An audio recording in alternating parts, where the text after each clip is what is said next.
സ്നേഹത്തിൻ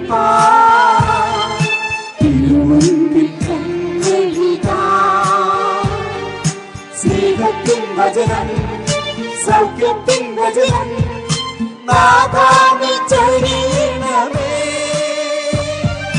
സ്നേഹത്തിൻ വചനം, സൗഖ്യത്തിൻ വചനം, നാഥാ നീ ചൊരിയണമേ.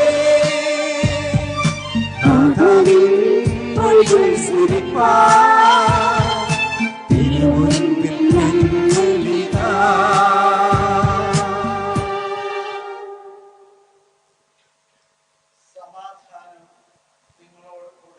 അങ്ങയോടും അങ്ങയുടെ ആത്മാവോടും കൂടെ.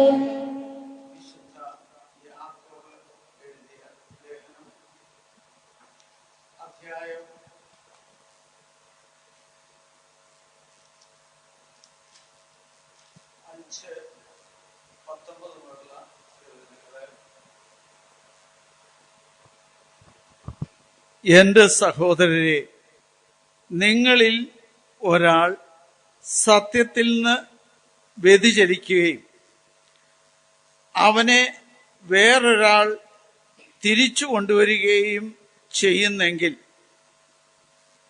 പാപിയെ തെറ്റായ മാർഗത്തിൽ നിന്ന് പിന്തിരിപ്പിക്കുന്നവൻ തൻ്റെ ആത്മാവിനെ മരണത്തിൽ നിന്ന് രക്ഷിക്കുകയും തൻ്റെ നിരവധിയായ പാപങ്ങൾ തുടച്ചു മാറ്റുകയും ചെയ്യുന്നുവെന്ന് നിങ്ങൾ അറിഞ്ഞുകൊള്ളുവേൻ.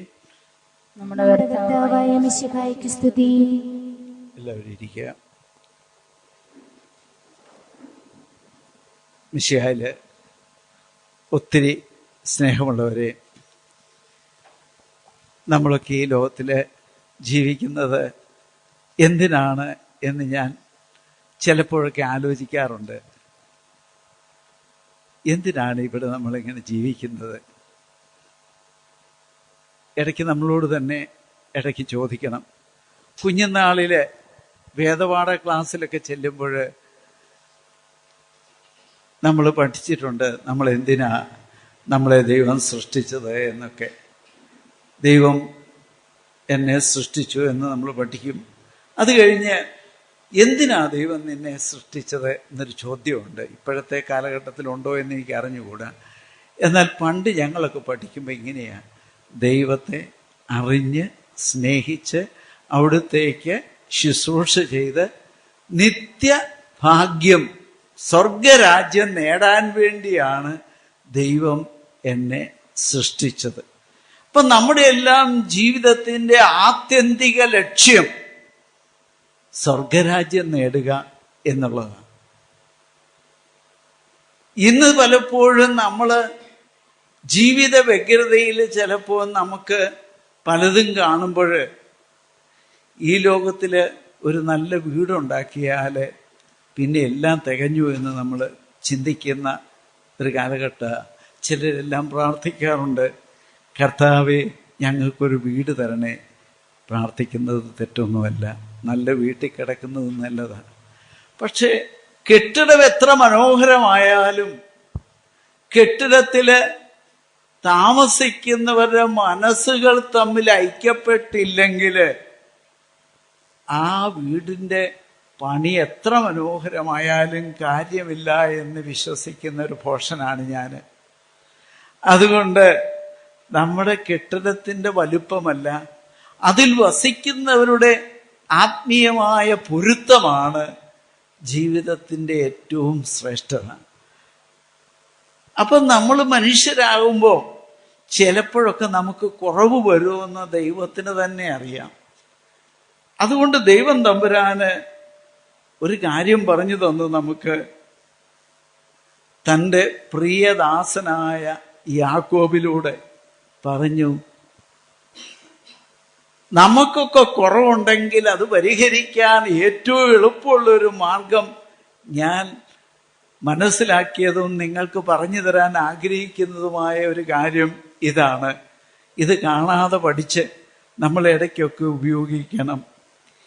എൻ്റെ സഹോദരരെ, നിങ്ങളിൽ ഒരാൾ സത്യത്തിൽ നിന്ന് വ്യതിചലിക്കുകയും അവനെ വേറൊരാൾ തിരിച്ചു കൊണ്ടുവരികയും ചെയ്യുന്നെങ്കിൽ പാപിയെ തെറ്റായ മാർഗത്തിൽ നിന്ന് പിന്തിരിപ്പിക്കുന്നവൻ തൻ്റെ ആത്മാവിനെ മരണത്തിൽ നിന്ന് രക്ഷിക്കുകയും തൻ്റെ നിരവധിയായ പാപങ്ങൾ തുടച്ചു മാറ്റുകയും ചെയ്യുന്നുവെന്ന് നിങ്ങൾ അറിഞ്ഞുകൊള്ളുവിൻ. ഇത് നമ്മൾ എന്നും പഠിക്കേണ്ട ഒരു കാര്യമാണ്.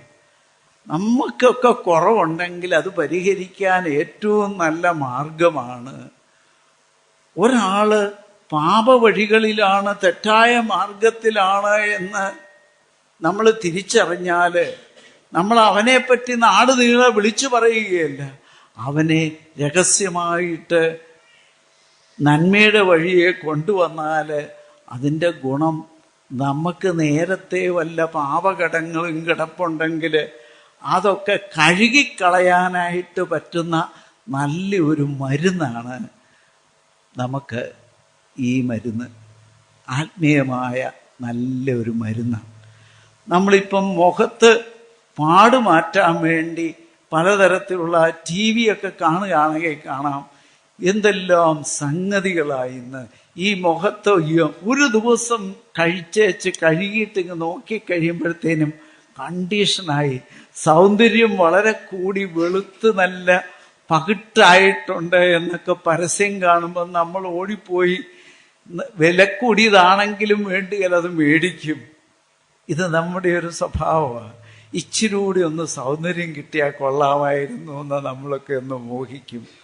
10-60 വയസ്സൊക്കെ കഴിഞ്ഞാലും ചിലപ്പോൾ ഞാനടക്കം ചിലപ്പോൾ ചിന്തിച്ചു പോകും, ഇച്ചിരി കൂടി ഒന്ന് കിട്ടിയാൽ നന്നായിരുന്നു.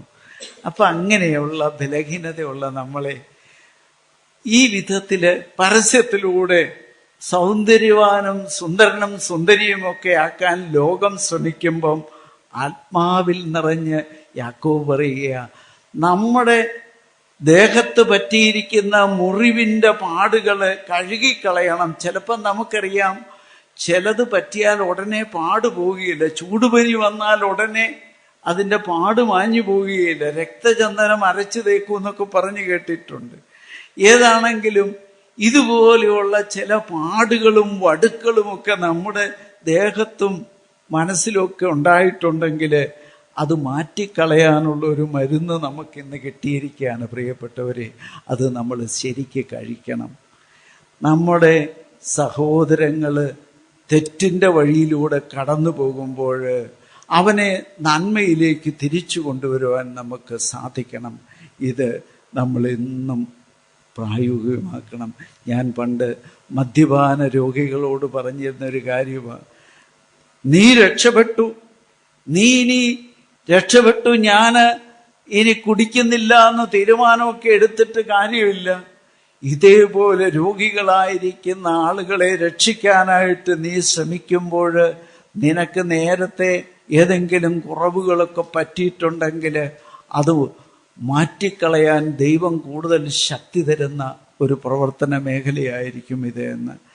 നമ്മൾ ബ്ലേഡ് കച്ചവടം നടത്തി കൂടുതൽ സമ്പത്തുണ്ടാക്കിയ മത്തായി ശ്ലീഹ നമുക്കറിയാം, അദ്ദേഹം യേശുക്രിസ്തുവിനെ രക്ഷകനായി സ്വീകരിച്ച ദിവസം പറയുക, കർത്താവേ, എൻ്റെ വസ്തുവിൽ പകുതി ഞാൻ ദരിദ്രർക്ക് ദാനം ചെയ്യുന്നു, അതുമാത്രമല്ല വഞ്ചിച്ചെടുത്തതിൻ്റെ 4 ഇരട്ടിയായി തിരിച്ചു കൊടുക്കുന്നു എന്ന് പറഞ്ഞപ്പോൾ യേശു പറഞ്ഞു, നീ മാത്രമല്ല രക്ഷപ്പെട്ടത്, നിന്റെ കുടുംബം പോലും രക്ഷയുടെ അനുഭവത്തിലേക്ക് വന്നിരിക്കുകയാണ് എന്ന്.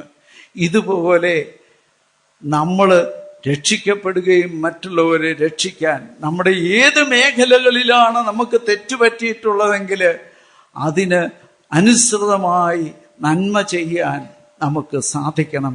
ഇല്ലെങ്കിൽ നമ്മൾ കുറച്ച് ദിവസം കഴിയുമ്പം നമ്മുടെ എണ്ണ വറ്റിപ്പോകും, നമ്മൾ തകർന്നു പോകും. അതുകൊണ്ട് ആത്മീയ ജീവിതത്തിൽ വളരണമെങ്കിൽ നിരന്തരമായ അഭ്യാസം വേണം, നിരന്തരമായ പ്രാർത്ഥന വേണം, പരസ്പരം പ്രാർത്ഥിക്കണം.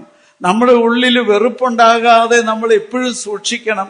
നമുക്കറിയാം സഹോദരനെ 1 യോഹന്നാൻ 3:10 പറയുന്നത് നമുക്കറിയാം, സഹോദരനെ വെറുക്കുന്നവൻ കൊലപാതകിയാണ് എന്ന്. യേശു തമ്പുരാൻ അർത്ഥശങ്കയ്ക്കിടയില്ലാതെ നമ്മളെ പഠിപ്പിച്ച ഒരു കാര്യമാണ്. അതുകൊണ്ട് നമ്മൾ ഓർക്കണം, എൻ്റെ പ്രിയപ്പെട്ടവരെ, വെറുപ്പുണ്ടാകാതെ നമ്മൾ അങ്ങേയറ്റം സൂക്ഷിക്കണം.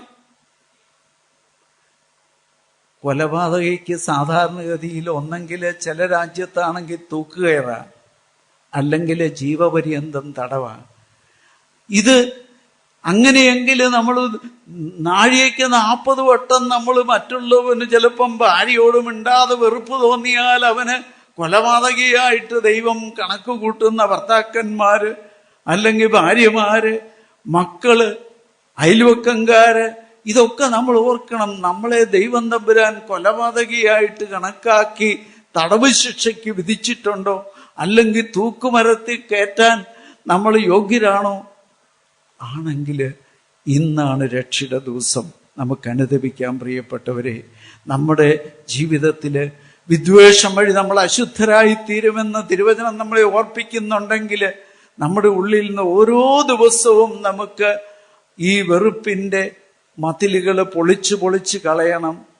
ദൈവത്തിന്റെ പ്രകാശം എത്ര അധികമായി നമ്മുടെ ഉള്ളിലേക്ക് കടന്നു വരുന്നോ അത്രയധികം നമുക്ക് മറ്റുള്ളവരുടെ സ്നേഹത്തിലേക്ക്, മറ്റുള്ളവരെ കൂടുതൽ സ്നേഹിക്കാനായിട്ട് നമുക്ക് സാധിക്കും.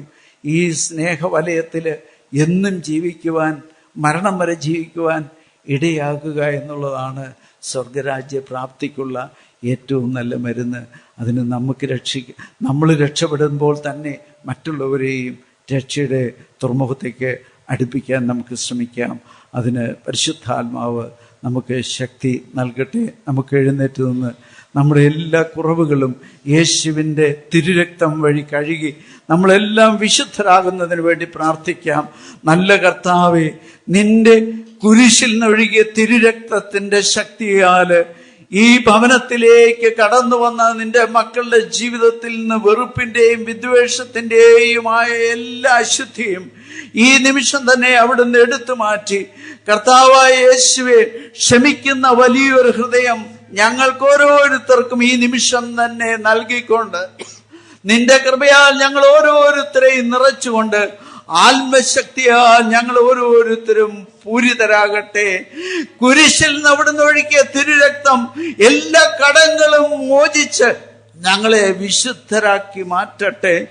യേശുവിന്റെ നാമം മഹത്വീകരിക്കപ്പെടട്ടെ. യേശു